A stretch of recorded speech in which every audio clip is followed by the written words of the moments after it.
ఈ Telugu Desam, Janasena, YCP, BJP ఈ పార్టీల్లో చాలా మంది మూర్ఖులు, అంటే 95% మూర్ఖులే ఉంటారు. ఏ రాజకీయ పార్టీని సపోర్ట్ చేసే వాళ్ళైనా వీళ్ళు ఏమనుకుంటారంటే అధికారం రావడం అనేది కక్ష సాధింపు కోసమే అనుకుంటారు. వాళ్ళ పార్టీల అధినేతలు కూడా అదే అనుకుంటారు. మన కర్మ, పైకి వాళ్ళు ఒప్పుకోరు, వీళ్ళు ఒప్పుకుంటారు, వీళ్ళు మాట్లాడతారు, వాళ్ళు మాట్లాడరు, వీళ్ళు స్టేటస్లు పెడతారు, వాళ్ళు ఏం పత్తిరొత్తలు మాడతారు, అంతే తేడా. అయితే జగన్మోహన్ రెడ్డి అధికారంలోకి వస్తే చంద్రబాబుని జైలుకి పంపించాలని ఆయన కంకణం కట్టుకోవడం, దానికి ఇప్పుడు తెలుగుదేశం పార్టీ కంకణం కట్టుకుని మళ్ళీ ఆయన్ని, జగన్మోహన్ రెడ్డిని, ఆల్రెడీ ఉన్న కేసులు జస్ట్ అట్లా టచ్ చేస్తే చాలు, జగన్ కి పెద్ద, కాంగ్రెస్ ఆల్రెడీ ఎప్పుడో ఫిల్ చేసి పెట్టింది అవన్నీ, జస్ట్ ఇట్లా టచ్ చేస్తే సిబిఐ వెళ్ళిపోతే. అండ్ నేషనల్ వైడ్ భయంకరమైనటువంటి చరిష్మా గానీ ఇది కానీ ఉంది ఇప్పుడు చంద్రబాబు నాయుడు.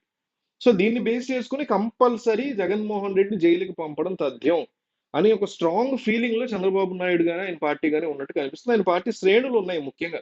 ఆయన పార్టీని అభిమానించేవారు, చంద్రబాబుని, పవన్ కళ్యాణ్ అభిమానించేవారు. పవన్ కళ్యాణ్ మీద రకరకాల వ్యాఖ్యలు చేశారు కాబట్టి జగన్మోహన్ రెడ్డి ఆయన కంటే గొప్ప పాలన అందించాలి అనే ఉద్దేశం ఉండాలి తప్ప ఆయన ఏదో జైలుకి పంపేయాలనే టార్గెట్ గా ఉండకూడదు నా ఉద్దేశం. లేదు అంటే ఆల్రెడీ ఉన్న కేసుల్ని టచ్ చేయాలి, బయటికి తీయాలని డెఫినెట్లీ తీయాలి. దాంతోపాటు స్కిల్ డెవలప్మెంట్ తీయాలి, ఓటింగ్ రేట్ కూడా తీయాలి. జగన్మోహన్ రెడ్డి కేసులు తీసినప్పుడు నిజంగా ట్రూ ట్రూ హానెస్టీతో అయితే. అయితే ఇప్పుడు జగన్మోహన్ రెడ్డి జైలుకి వెళ్తారా? ఎందుకంటే కేంద్రంలో ఈసారి అధికారంలోకి రావడం చాలా కష్టము. 350, 400 జబ్బలు చరుచుకున్న బీజేపీ పార్టీకి ఆ అవకాశం లేదని తేలిపోవడం, 240కి పరిమితం అయిపోవడం, నితీష్ కుమార్, చంద్రబాబు నాయుడు, పవన్ కళ్యాణ్ వీళ్ళు అడ్డం పడితే గానీ మోడీ సీఎం పీఎం అవ్వలేకపోయారు. అయినా మరి అయ్యారు కదా, మొత్తానికి అవగొట్టారు. ప్రత్యేక హోదాలు లాంటివి అడగరు, ఇంకోటి అడగరు. కానీ తమ రాజకీయ శత్రువు అనే వ్యక్తి లేకుండా తమ స్టేట్ లో చేయాలని అయితే కోరుకుంటారు. అందులో అయితే వెనకడుగు వేయరు. సో జగన్ ని జైలుకి పంపించాలి, లేకపోతే ఇంకో రాజకీయంగా దెబ్బ కొట్టాలి. జైలుకి వెళ్తే అది ఇప్పుడిప్పుడే వెళ్ళిపోతే సింపతి పెరగదు 5 ఏళ్ల తర్వాత. మీకు ఇప్పుడే జగన్మోహన్ రెడ్డి జైలుకి వెళ్ళిపోయారు అనుకోండి, కమింగ్ 1 ఇయర్ లోపు సింపతి అనేది 4 ఏళ్ల క్యారీ అవ్వదు. అదే ఎలక్షన్ ముందు వెళ్తే సింపతి క్యారీ అయింది. కాబట్టి ఇమ్మీడియట్ గా 1 ఇయర్ లో వెళ్ళిపోవాలని కండిషన్ పెట్టి ఉండొచ్చు. జస్ట్ స్పెక్యులేషన్ చెప్తున్నా. సో ఇట్లాంటి పరిస్థితుల్లో జగన్ జైలుకి వెళ్ళేటువంటి ధైర్యం చేస్తారా మోడీ?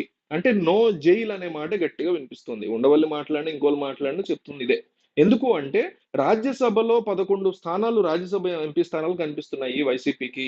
ఏ బిల్ అయినా, ఏ ప్రభుత్వం అయినా, ఏ బిల్ అయినా ప్రవేశపెడితే కేంద్ర ప్రభుత్వం, అది లోక్సభలో పాస్ అవ్వాలి, తర్వాత రాజ్యసభలో కూడా పాస్ అవ్వాలి. లోక్సభలో పాస్ అయ్యి రాజ్యసభలో వీగిపోతే, అంటే వీగిపోవడం అంటే క్యాన్సిల్ అయిపోతే, సరైనటువంటి ఓట్లు రాకపోతే అది చట్టం కింద ఫామ్ చేసుకునే అవకాశం ఉండదు. బిల్ అంటే ఏంటి? చట్టాన్ని రూపొందించడం కోసం ఒక బిల్ని పాస్ చేస్తారు. అది అంతా చదివి, అంతా డిస్కస్ చేసుకుని, దాని గురించి మంచి చెడులు ఉంటే దాని అమెండ్మెంట్లు, కరెక్షన్లు చేసుకుని అప్పుడు దాన్ని ఓటింగ్కి వెళ్తారు. ఆ ఓటింగ్కి వెళ్ళినప్పుడు ఎవరైతే ఎంపీలు లోక్సభలో ఎంతమంది చేతులు ఎత్తుతారో వాళ్ళు దాన్ని ఒప్పుకుంటున్నట్టు. 1/5 అంటే 1/2 మెజారిటీ, హాఫ్ మెజారిటీ కంటే ఎక్కువ ఉన్నప్పుడు ఆ బిల్లు పాస్ అయిపోతుంది. కొన్నిసార్లు 2/3 మెజారిటీ ఉండాల్సి ఉంటుంది, 1/3 మెజారిటీ ఉండాల్సి ఉంటుంది ఒక్కొక్కసారి. అట్లాగా ఆ బిల్ అక్కడ పాస్ అయిందా, నెక్స్ట్ రాజ్యసభకి వెళ్ళాలి. రాజ్యసభకి వెళ్ళిన తర్వాత అక్కడ కూడా అట్లాగే పాస్ అవ్వాలి. అక్కడి నుంచి ప్రెసిడెంట్కి వెళ్తుంది. ప్రెసిడెంట్ కూడా ఓకే చేసిన తర్వాత ప్రభుత్వం దాన్ని కాన్స్టిట్యూషన్ యాడ్ చేసి ఒక చట్టంగా యాడ్ చేస్తుంది. అది మీరు కాశ్మీర్ కానండి, లేకపోతే ఇంకొకటి ఏదైనా సరే దేశంలో ఏం చేయాలన్నా చట్ట ప్రకారమే చేయాలంటాం. అందుకే చట్టం అనేది వెరీ ఇంపార్టెంట్. పాటిస్తారా లేదా అంత వేరే టాపిక్. సో అయితే ఈ చట్టాలు పాస్ అవ్వాలంటే రాజ్యసభలో ఉన్న 11 మంది, లోక్సభలో ఉన్న నలుగురు. సరే లోక్సభలో అవసరం లేదనుకున్నా ఖచ్చితంగా రాజ్యసభలో అవసరం ఉంటుంది ఆ 11 మందితో. వాళ్ళని అడ్డం పెట్టుకుని డెఫినెట్లీ జగన్మోహన్ రెడ్డిని అరెస్ట్ చేసే ఛాన్సే లేదు అని వైసీపీ వాళ్ళు చాలా స్ట్రాంగ్ గా ఉన్నారు. అట్లాగే ఎంతవరకు అంటే 2025 వరకు ఉంది అవకాశం. 2025లో ఏమవుతుందంటే రాజ్యసభలో ప్రతి 2 సంవత్సరాలకి 1/3 ఆఫ్ ద రాజ్యసభ రిటైర్ అయిపోతూ ఉంటది. అట్లాగా దిగిపోతారు. 2025లో జగన్మోహన్ రెడ్డి సంబంధించిన దిగిపోతారు. టీడీపీ వాళ్ళకి ఎక్కువ ఎంపీ సీట్లు ఉన్న వాళ్ళకి మళ్ళీ వాళ్ళు ఇంకొకరిని పెట్టుకోవచ్చు అనమాట. సో అట్లాగా ఆ రకమైనటువంటి పరిస్థితులు ఉంటాయి.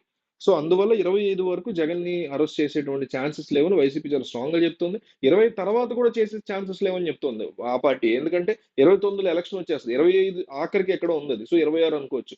26, 27, 28, 29లోనే ఎలక్షన్. సో 3 ఏళ్ల ముందో, 2 ఏళ్ల ముందో కనుక అరెస్ట్ చేస్తే ఖచ్చితంగా అది మళ్ళీ సింపతిగా ఫామ్ అయ్యి మళ్ళీ జగన్ అధికారంలోకి వస్తారు కాబట్టి నో జైల్, మా అన్నని టచ్ చేయలేరు అని కొంతమంది చెప్పుకుంటున్నారు. ఉండవల్లి లాంటి వాళ్ళు నేను చెప్పిన లాజిక్ చెప్తున్నారు.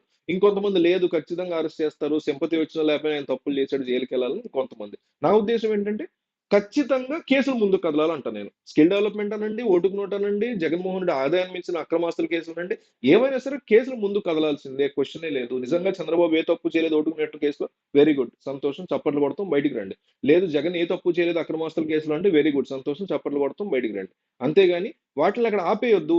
సుప్రీంకోర్టుగా అదే చెప్పింది. ముఖ్యంగా రాజకీయాల్లో ఉన్న వ్యక్తులు, లెజిస్లేటివ్‌లుగా ఎన్నుకోబడిన వ్యక్తులు. మీకు ఎంత పెద్ద ప్రైమ్ మినిస్టర్ అయినా ఫస్ట్ ఆడు ఎంపీ.